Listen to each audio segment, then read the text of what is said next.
Hi, I am Jayaprakash. Now I am going to teach a poem from intermediate first year. The poem is A Little Grain of Gold. This poem is written by the great universal poet Rabindranath Tagore. A little grain of gold. A little grain of gold means a single corn seed which is made of gold. Before I am going to teach about the poem, I want to teach about the poet. Rabindranath Tagore was a universal poet. He was born in the year 1861 and he was died in the year 1941. He was the first Indian to win the Nobel Prize, especially in literature.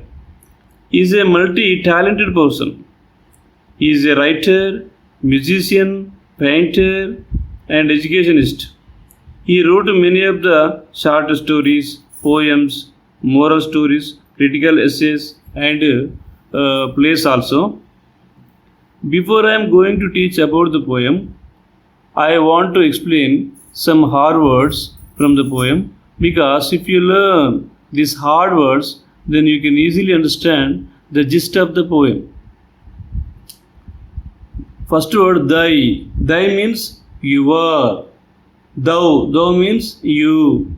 Camest, ancient word, old word, means came. Didst, did. Just means choke. Wallet means purse or small bag. Thee means you. Hast means have. Now I am going to explain about the poem. I had gone a begging from door to door in the village path, when thy golden chariot appeared in the distance like a gorgeous dream, and I wondered who was this king of all the kings.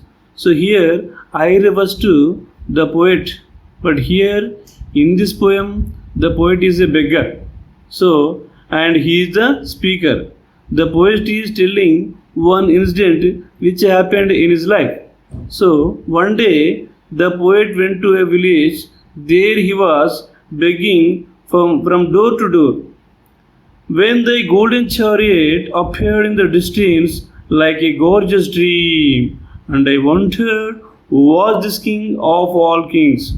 So while he was begging from door to door in the village, he saw a long distance a golden chariot. In the golden chariot, he saw the king of all the kings. When he saw the king of all the kings coming from there, he felt that where it was real or not, where it is dream or not. I wondered. So the poet is surprised and he is questioning who was the king of all the kings. My hopes rose high, and me thought my evil days were at an end. When he saw the king of all the kings who is coming near to me, then his hopes rose high. His hopes rose high. And he felt that his bad days are going to end. And I stood waiting for alms to be given unasked, and for wealth scattered on all sides in the dust.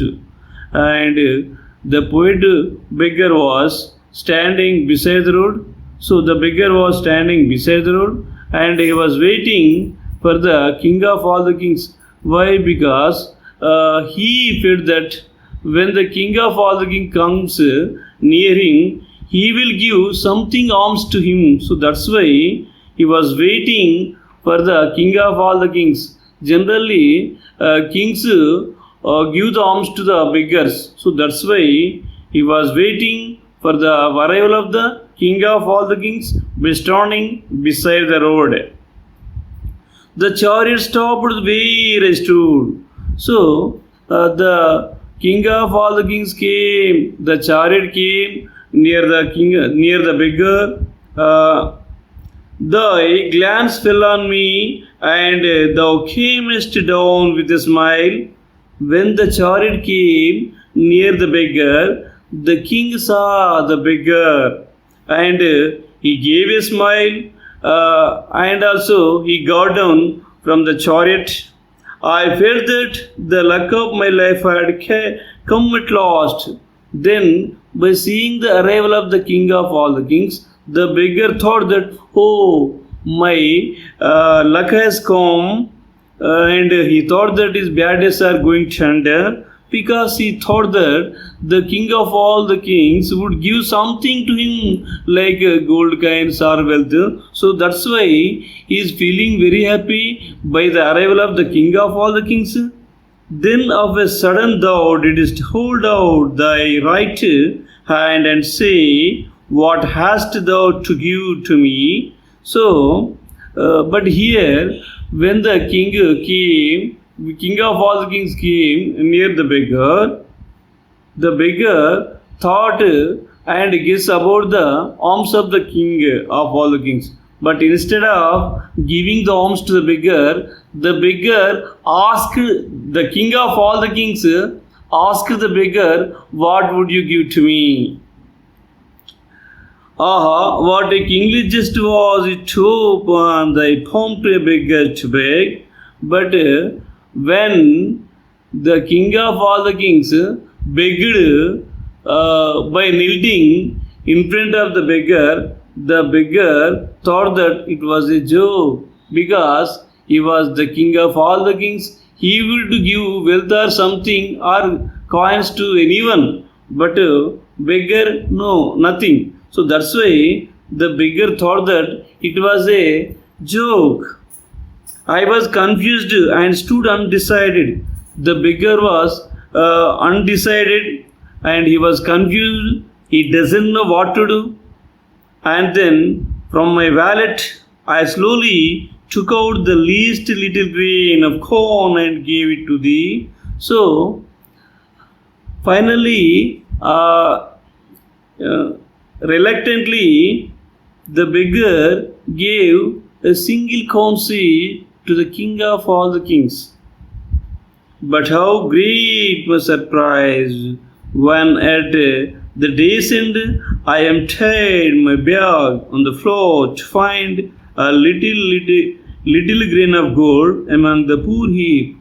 So when the days ended, in the evening the beggar went to his home, and in his home he emptied his bag on the floor, and on the floor he saw the heap of the seeds. So in the seeds he saw a golden corn seed. Then he was surprised. I bitterly wept and wished that I had the heart to give thee my all. By seeing the single corn seed, he thought that the coming king is not a king, he is the God. He came near the beggar to test his donating ability. So the beggar wished that if he gave all the seeds from his wallet, then he would get all the golden seeds. But he gave only one single corn seed to the king of all the kings. So he got only one golden single corn seed. That's why he felt disappointed. In this poem, the poet explained one thing, that is, every person should donate something, or a person must have the donating ability. And here he also told one thing, if you give something or anything, automatically you will get that. So that's why here he gave only one single corn seed and he got only one single golden corn seed. That's why whatever we give to others and others will give to us. That is the main point.